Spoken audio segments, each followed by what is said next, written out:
I am Craig Horner, and I play Richard Cypher.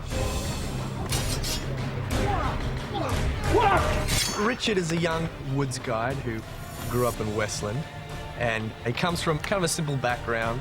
All he knows is a simple life, and then before he gets a chance to comprehend where he's going in life, this princess-esque woman comes out of nowhere and turns his world upside down. This is the sword of truth, and with it you will kill dark and wrong. So they start off with this just like opposite worlds, but very attracted to each other. There's something that they see in each other that they're really drawn to. And as time goes by, they realize that they are on this mission alone together, and they kind of need each other in more ways than they think. What's coming for Richard? We're creating all these different adventures, we're going to different lands and all these different kind of characters. So I'm kind of up in the air. I am gonna go from simple farm boy, woods guide, to what I really am, which you'll find out later in the season. But that will take a good journey. Craig, excellent. Legend of the Seeker is like nothing people have seen on TV. You will just turn it on and instantly, no matter where it is in the show, it'll just look like, where is this place? Who are these characters? And I think it's just one of those kind of genres that everybody can get into. My name is Bridget Regan. I am from San Diego. I'm playing Kaylin Amnell in Legend of the Seeker, and she is a confessor, amongst other things. He has a destiny. Who are you to decide a man's destiny? When I read the description even of the character, it just kind of hit me in a place like, ooh, what's that? Because it was so unique. Kaylin is strong and smart and has integrity and wit, but yet she's also very feminine and wants to be just a woman, but she has this position that makes her have to be something else. I cross through the boundary which separates these two lands, which is like a magical boundary. So I meet the Seeker, and he comes to learn that he has a destiny much bigger than he had any idea of. And Kaylin's having to just do her job, you know, whether it's fight the bad guys or protect the Seeker, things that are very difficult for her. I find it most interesting to find the woman within that and what she's really about. She's along this journey to defeat evil. There's magic and wizards and witches and gars and, you know, crazy creatures. I think that the show is so entertaining. It's adventurous and it's romantic and it has a lot of heart. If I could be more like Kaylin and Richard, these people sacrifice everything to fight for what is right and fair. And it isn't a world with wizards and magic, but it is about fighting wrong. And they do it until the end.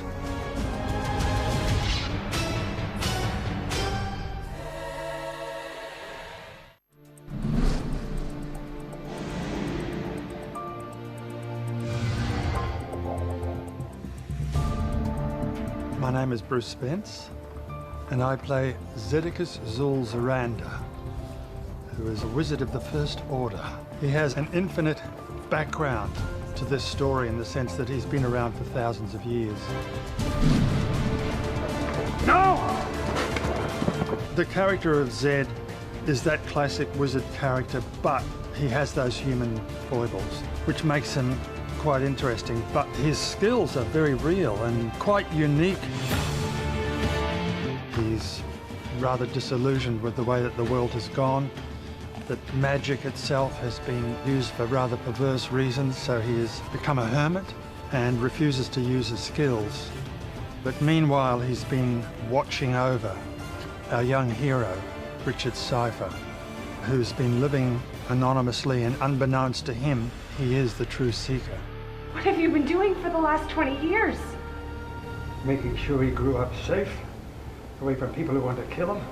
Zed is very human, and he's quite anarchic sometimes, and humor is anarchic. That's the sort of the main ingredient of humor, is the unexpected, and there is that degree of the unexpected with Zed. Keep your eyes on the trail up ahead, not on her posterior.